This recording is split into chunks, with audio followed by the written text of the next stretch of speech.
Так, всем привет! Сегодня посмотрим модель звезды. Бумеранг, российская БМП. Артикул 3696.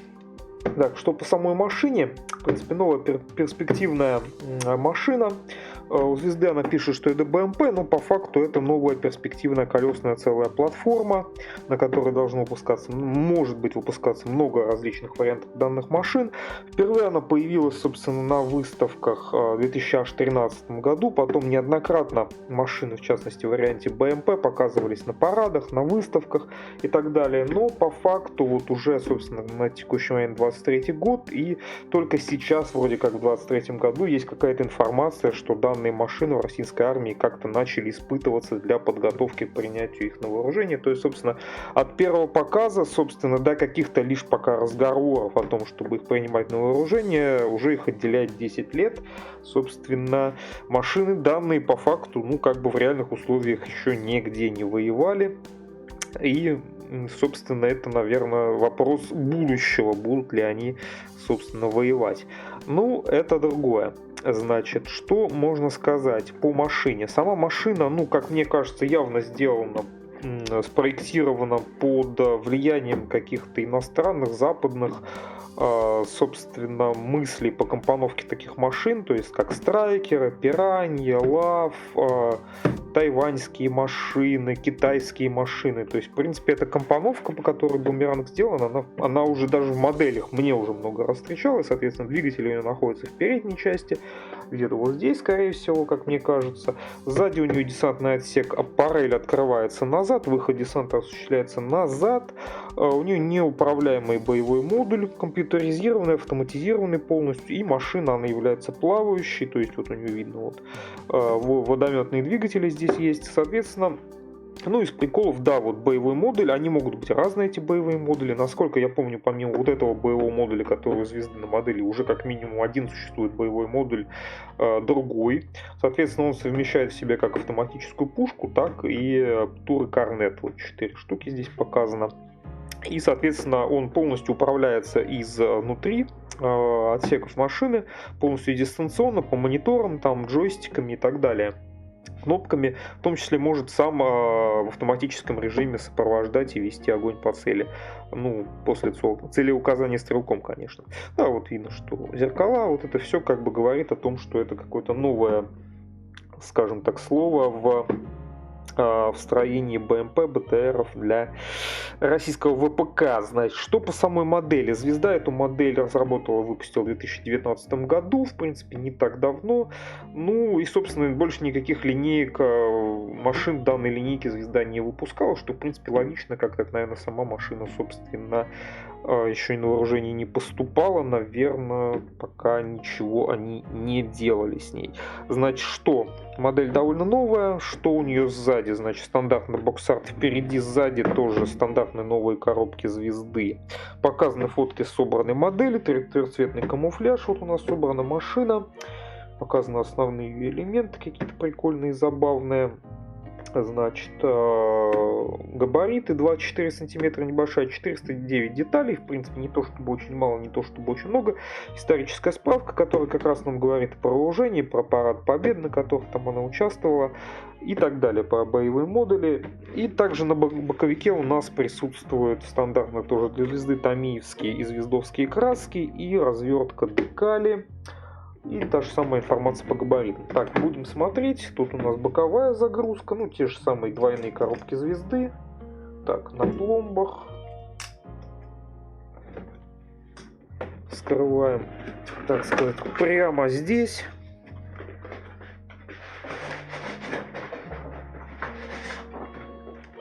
Вторая коробка, верхняя загрузка. Смотрим, что у нас, собственно, внутри. Так, стандартные пакеты звезды, значит, пакетик с декалью с прозрачным пластиком, и также видно, что здесь у нас есть имитация стекол для фар, для зеркал. Отдельный пакетик с виниловыми колесами. Отдельно мы видим ванну отдельно она лежит, но никаких боксов отдельно звезда ничего не использует, в принципе, это все барство, тут все просто так положено, но, в принципе, я считаю, оправданно, ничего с этой ванной не случится в коробке. Вот так вот отдельно ее посмотрим. Потом идут два пакета у нас с пластиком, стандартно по звездовски упакованы, крупные детали и мелочевка разделены. На дне коробки цветная вкладка с окраской, тоже стандартно для новых свежих моделей звезды, лист предупреждений и, собственно, инструкция, с которой мы по традиции и начнем. Значит, так. Инструкция, да, опять та же самая повторяется историческая справка, бокс-арт, стандартные предупреждения пиктограммы звезды, потом развертка литников, да, это инструкция книжечка, а не гармошка, тут у нас все удобнее в этом плане, развертка литников и вообще все остальные комплектации, значит, и начинается сборка. Все по-звездовски, видно, что начинается у нас с боевого модуля, условно с башни необитаемой. Соответственно, все, ну, тут начинаются звездовские традиции, да, то, что многие производители, в том числе и старый древний Трамп, Хоббибосс и многие другие, то, что многие делают в крупные детали там, то вот звезда, например, башня у нас боевой модуль делает в несколько мелких деталей, все это склеивается отдельно. Такие вот решения. Дополнительные элементы каких-то прицельных там наблюдательных приборов, чего-то там ставятся, антенны, различные датчики на башню.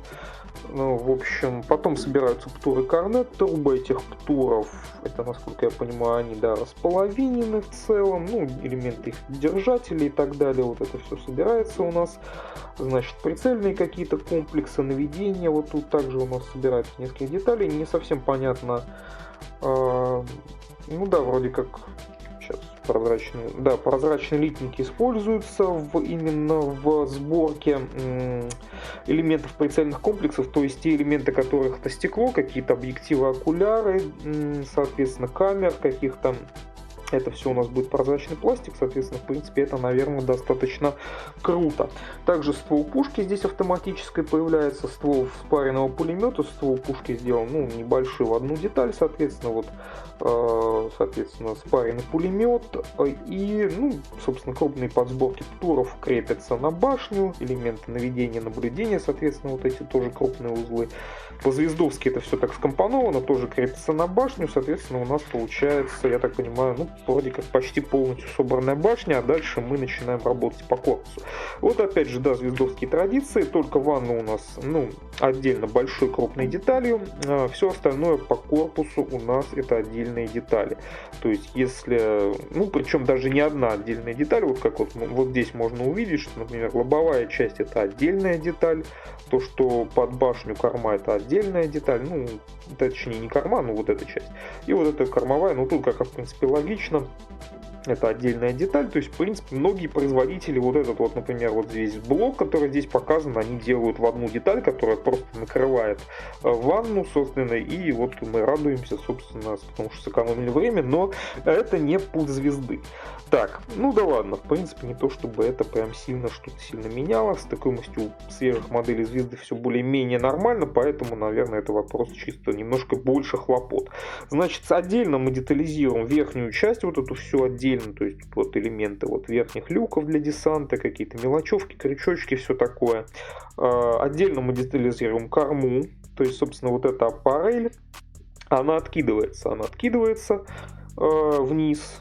Ну, вот, кстати, в отличие от недавно смотрели там китайскую БМП, немножко похожую, там вроде как просто дверь, ну, может быть, аппарель, может быть, я там, кстати, немножко нагнал на китайцев, может, у них там тоже была аппарель, но, по-моему, у них была просто дверь, здесь это именно аппарель, которая вот так вот открывается, но я, насколько я понимаю, что опций на открытую аппарель, на открытый десантный отсек у нас нет в принципе, то есть, ну, соответственно, никакого интерьера десантного отсека и вообще даже принципиальной возможности и открывать эту аппарель нет, то есть она, собственно, я так понимаю, дана просто даже не то, что нет возможности, она даже дана за одну деталь собственно, с кормовой стенкой вот этой. То есть даже если очень захотим, не разрезая все это, мы ничего не сможем сделать.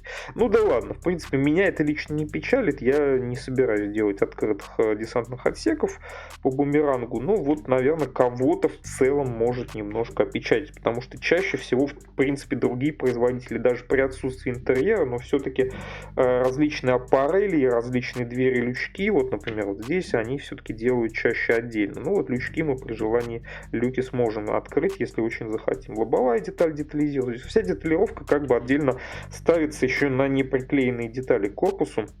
Это тоже, в принципе, такое может показаться сомнительное решение. Возможно, сначала лучше склеить все-таки корпус, да, то есть ванну, верхние вот эти детали совместить, а только потом начинать, собственно, деталировку мелочевкой. Но звезда предлагает нам поступить, собственно, иначе. И начать именно, собственно, сначала мелочевку, а потом это собрать в единый корпус.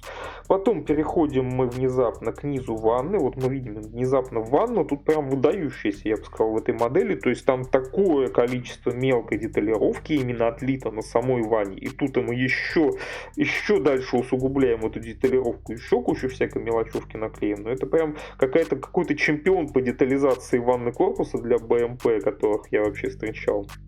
Ну да, в отличие от каких-нибудь полулысых ванн какого-нибудь Трампетера Хабибоса или что-то такое, тут, конечно, мы видим, скажем так, все гораздо более замысловато, да, вот что-то типа у нас тут мозговики или что-то такое, не знаю, арки каких-то колес, какие-то серьги, что-то там еще, какие-то мелкие элементы. В общем, прям по ванне деталировки внезапно именно по низу очень много, хотя, наверное, во многом вся эта деталировка, конечно, уйдет за колеса, ну да и ладно. Боковые, опять же, вот детали брони. Да, я, кстати, не говорил, что броня в основном используется комбинированная с керамическими элементами, то есть это не полностью гомогенная броня, тоже достаточно свежие, кстати, веяния, то есть это видно, кстати, по этим винтовым соединениям, то есть эти панели, они, скорее всего, как бы заменяемые, керамические и так далее, наверное, легко устанавливаются, снимаются при желании, то есть вот такие вот, нечто похожее и на страйкерах часто можно видеть, и на китайской БМП колесной, и на многих других современных похожего типа машин. Да, вот лобовая деталь у вас вот крюки для буксирования, там серьги какие-то и так далее. Ну, или лобовая, или кормовая, не совсем могу, кстати, понять здесь, что это такое. Вот опять же, да, вот реально прям очень много мы работаем с низом ванны, прям очень много, вот боковины эти появляются, но это просто как бы панели бронировки, они по факту просто как облицовка на стенке ставятся. Вот это центральный элемент такой здесь устанавливается. Но я не совсем понимаю, это вроде как бы непонятно. Это какой-то резервный... Не выглядит как резервный люк какой-то для покидания, знаете, как у БТРов. Это, наверное, может быть какой-то отсек для хранения чего-то, сложно сказать. Соответственно, вот на лоб ставятся детали, вот эти детали, боковая вот эта бронировка, все устанавливается на ванну, которая по факту у нас уже собранный корпус. И только к 17-му шагу мы, собственно, начинаем заниматься подвеской ходовой системой. Вот эти все рычаги ставятся, там тоже еще больше добавляется детализации. Тут все прям довольно интересно, весело. Я, как, кстати, смотрю, что интересные моменты здесь. Много маркировок по деталям, которые не подразумевают приклеивание по ходовой, именно по подвеске. То есть такое есть некоторое ощущение, неужели у звезды у нас появилась рабочая подвеска колесных БМП. Но это пока непонятно, но как минимум точно по подвеске много элементов не приклеивается. То есть интересно, как это будет выглядеть на сборке, дает ли это реально какую-то подвижность, рабочесть подвески. Кстати, да, забавный момент, например, что на боксарте мы как раз видим, да, что подвеска как бы типа работает, да, то есть не знаю, это может быть намек какой-то, но на фотографиях собранной модели в этой части нам никаких намеков уже не дают, тут модель стоит на ровной поверхности, поэтому в отличие от, конечно, каких-нибудь драгонов и прочих производителей, которые специально всегда в своем маркетинге, коробках, инструкциях делают специальный упор на то, что смотрите, у нас какая-то там рабочая подвеска, звезда как бы вот оставляет нас в неведении. То есть непонятно, то ли это просто прихоть какая-то вот не склеивать, то ли подвеска действительно будет рабочей. Но если, конечно, подвеска у бумеранга будет рабочей, это, конечно, для звезды это будет прям какая-то уникальная модель. Но я, честно говоря, в это не очень верю. Ладно, специально не изучал этот вопрос, для меня это тоже сюрприз. Ну да ладно, ну сомневаюсь, конечно, что она будет рабочей, потому что вот мы видим амортизаторы, это все же пружинная такая штуковина, то есть не пружинная, ну скажем так, амортизация тоже должна быть подвижная, поэтому, ну, как бы, собственно, откуда взяться рабочие подвески без подвижных амортизаторов? Амортизаторы — это просто отдельные детали. Также что, значит, раз мы уже заговорили о подвижности, да, вот ванную говорил, почему так много про ванну говорим? Потому что посмотрите, сколько шагов инструкции посвящено ванне. Это просто, ну, детализация прям какая-то такая, я бы сказал, зашкаливающая. Что касается поворота колес передних, опять же, еще раз возьму на всякий случай, чисто по приколу.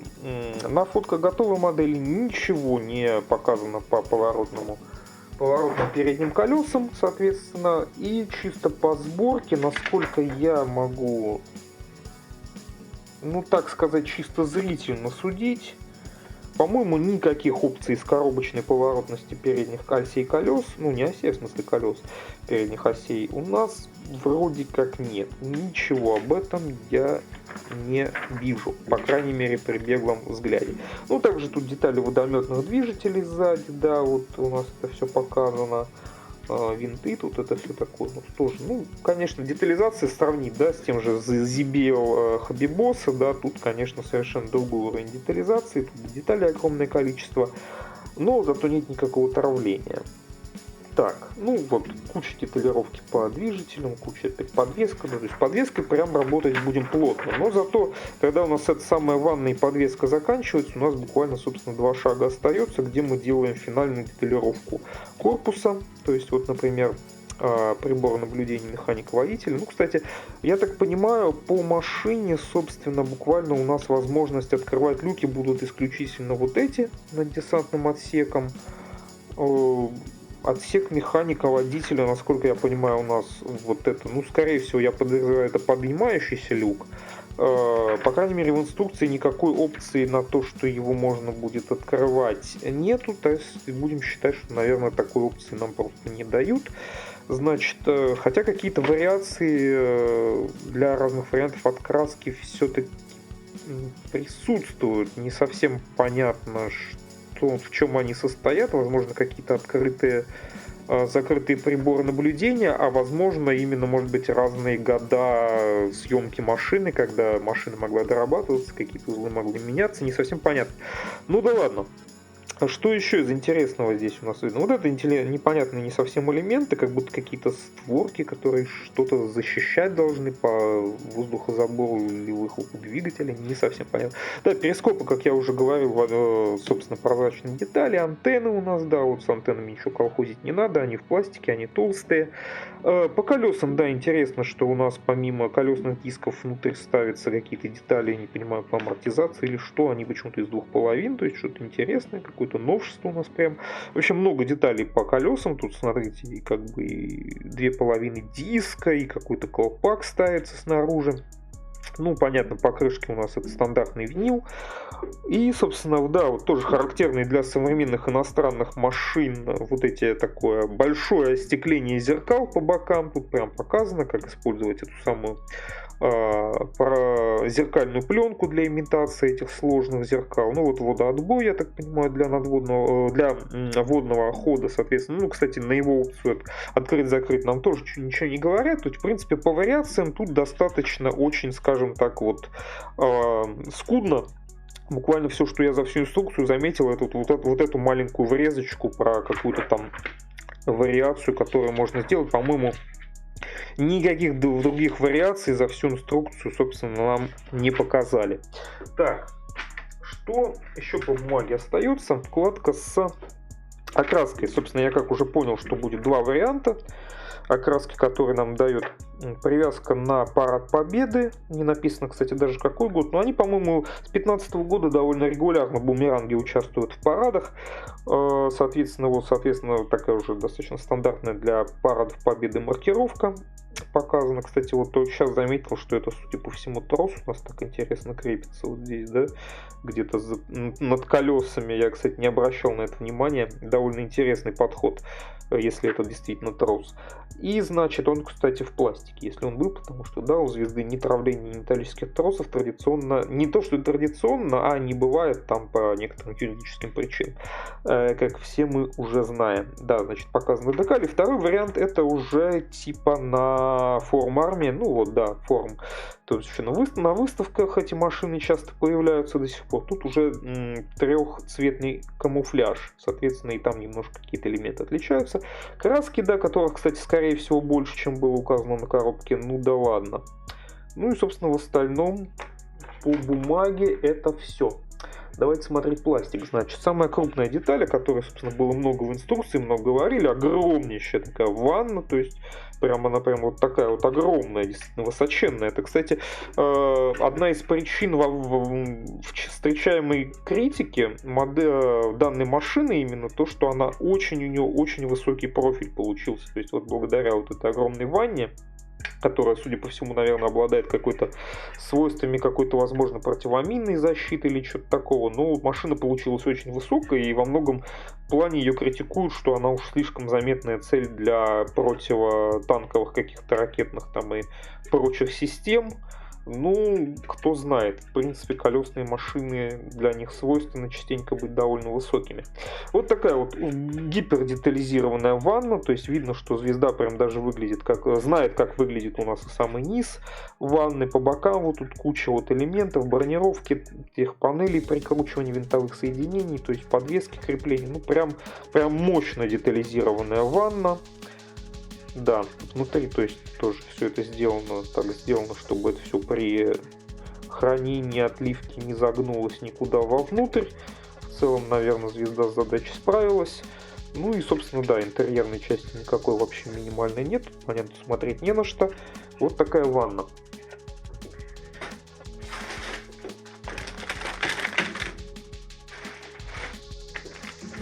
Так, далее идет пакет с крупными частями, в основном, собственно, по корпусу. Как я уже говорил, да, звезда верхнюю часть корпуса дает не то, что не в одну деталь, а дает в несколько деталей. Соответственно, в основном это верх. Ну, детализации довольно много. Вроде бы утяжена, отливок никаких нет, толкатели все внутри. Оставлены не глухими только вот два люка над десантным отсеком. Воздухозабор, наверное, двигателя, насколько я понимаю. Собственно, погон башни вот здесь у нас. Эта деталь у нас тоже, собственно, ту, которую теоретически почему был бы не отлить зацелос, вот это лобовая деталь. Ну, кстати, вот элемент...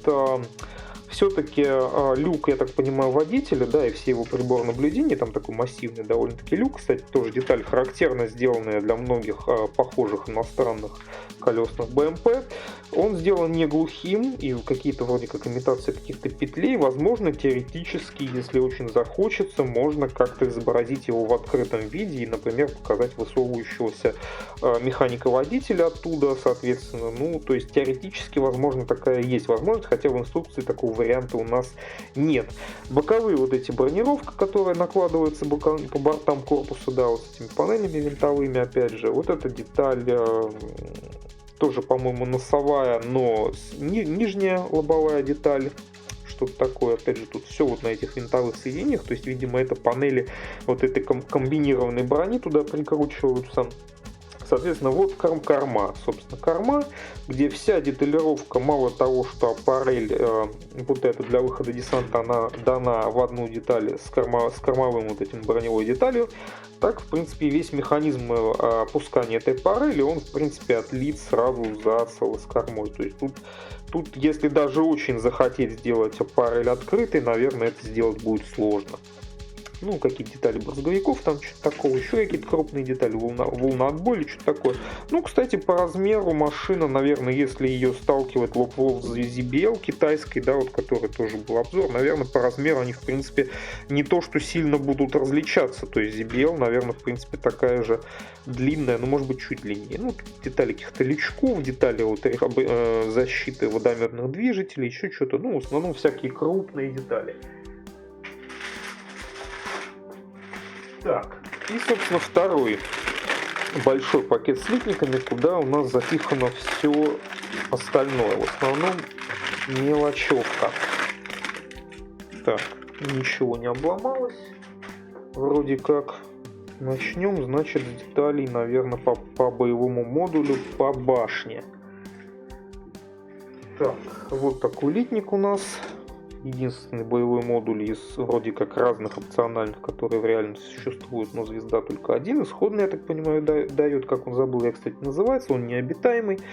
Соответственно, ну вот, да, вот звезда, ну, опять же, повторяю, звездовские традиции ничего не давать крупными деталями, не отливать, все, даже вот такие вроде бы компактные башни, все собирается из отдельных деталей, соответственно, нижняя часть, верхняя, боковые стенки, вот это все, ну, вроде бы единственной звезды, в принципе, со сходимостью особо не бывает проблем, но придется поводить.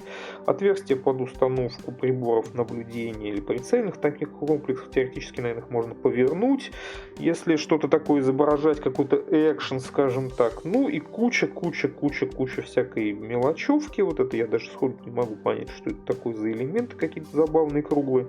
Ствол орудия. Да, вот дульни у нее, у орудия, соответственно, у нас присутствует дульный тормоз-компенсатор или что-то такое. Да, вот он отлит прикольно, но при этом, понятное дело, эта звезда никакого тебе многоразъемного литья, поэтому, конечно же, никакого отверстия в стволе, что орудие автоматической пушки, что, наверное, спаренного пулемета, хотя да, вот спаренный пулемет у нас здесь присутствует. Здесь все орудия пропиливаем, высверливаем, все отверстия высверливаем, собственно, руками. Ну, зато достаточно ажурно отлито. Антенны, всяческие прочие датчики, элементы, детали контейнеров, птуров, корнет. Ну да, тоже, к сожалению, все, конечно, располовинено посередине. Не знаю, надеюсь, может быть, при склейке, конечно, какими-то другими элементами закроется. Вот детали тех самых комплексов прицельных или наблюдений, что-то такого. Видно, что отверстия оставлены, где будут, собственно, объективы, окуляры, они будут закрываться прозрачкой. Это тоже довольно прикольно сделано. Ну и всякие тут крышечки, панельки дополнительные, ручки. В общем, мелочевки довольно много. Модели не очень много лет, поэтому... Ну, она, кстати, покупалась уже... Да, она, наверное, покупалась, конечно, ближе к изначальному выпуску, поэтому сложно сказать, как сейчас выглядят современные отливки. Но тогда выглядело, в принципе, все отлито довольно прикольно для новых моделей звезды. Не вижу никаких прям явно бросающихся грехов. Ну, вот маска пушки, да, маска пушки просто из пластика, соответственно, подъема орудия, допускания орудия там... По-моему, никакого у нас невозможно будет сделать, как раз из-за того, что типа брезентового кожуха, да, то есть он неподвижный. Ну и еще немножко всяческой мелочевки. Так, переходим дальше. Еще литник с мелочевкой. Самые крупные детали здесь это элементы, я так и не понял, честно говоря, чего. Вот эти вот, которые, собственно, по центральному идут между колес. То ли это отсек для хранения чего-либо, то ли, может быть, все-таки какой-то запасной лючок для покидания. Ну, не совсем понятно, но я думаю, что, наверное, все-таки не люк для покидания, потому что, с одной стороны, я так понимаю, это просто какие-то ящики, с другой тоже какая-то вот такая вот треугольная дверка. Ну, сложно сказать, что это такое. Также из крупного элемента водометные движители, да, вот они из две половины, да, вот придется их склеивать вот так, еще антенны, еще что-то там такое оборудование, какие-то скобы для чего-то, возможно, привязывания. Вот это, по-моему, как раз тут самый... Ну, не совсем, кстати, я до сих пор понял, то ли этот трос, но он вроде бы не отлит как трос, то ли это просто какая-то проводка или тяга, я даже не совсем понимаю. Она там довольно заметная, над колесами идет, что именно такое, конечно, непонятно.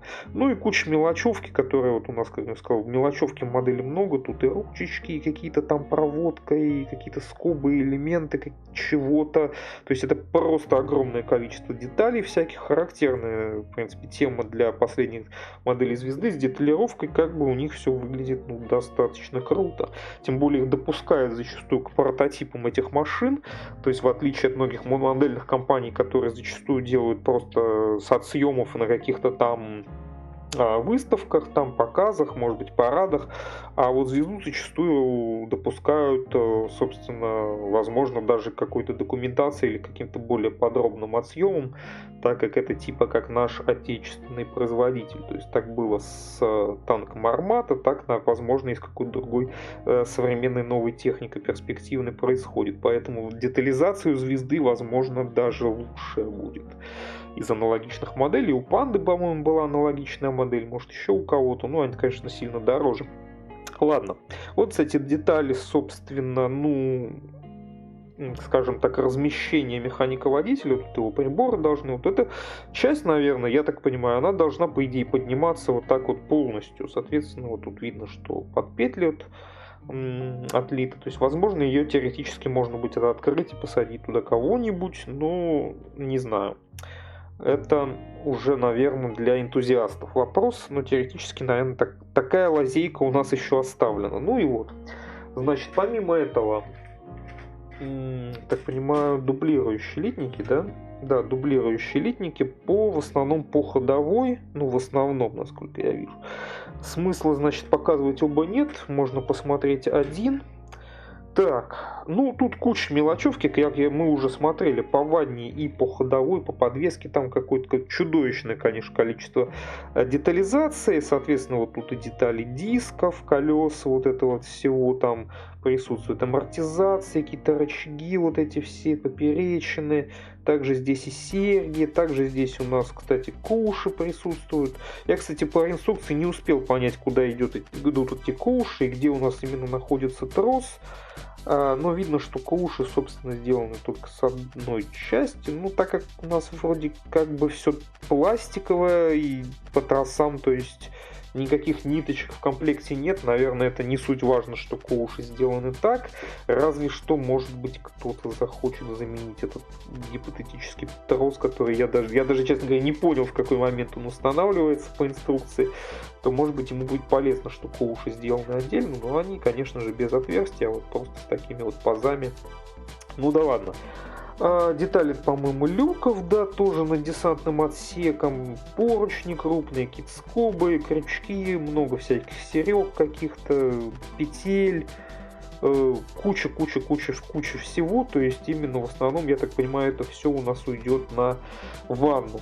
Ну и вот, два таких литника, и, собственно, литники у нас на этом и заканчиваются. А остается у нас... Что посмотрим? Наверное, сначала прозрачный пластик и декаль. Можно сразу, посмотреть. Так, маленький литничек с прозрачкой. Тут, как я так понимаю, частично перископы, в основном элементы окуляров автоматических вот этих компьютеризированных электронных систем наведения наблюдения, элементы наблюдения для механика-водителя, тут, и что-то тут еще. В общем, не обделили. Так, значит, по декали, в принципе, такая стандартная декаль для последних вот актуальной техники, соответственно, на два варианта, на парад и на гипотетический, не помню, кстати, на форм-арме там были эти знаки различия. Кстати, да, забавно, что, видите, вот эти знаки различия, вот эти вот подразделения, насколько я понимаю, они, собственно, у нас вроде как не используются ни на одном предложенном звездой варианте окраски, по крайней мере, я их нигде не вижу. То есть единственные декали, которые на вкладке цветной упоминаются, это декали на парад Победы.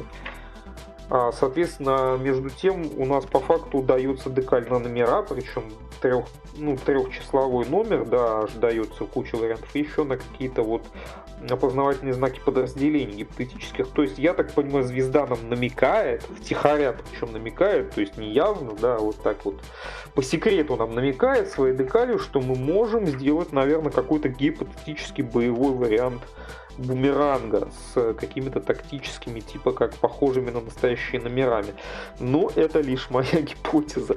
Ну да ладно. И, собственно, то, что да, звезда вот дает у нас без проблем, это зеркальная, такая вот блестящая имитация зеркал для, собственно, в данном случае для зеркал заднего вида, для водителя.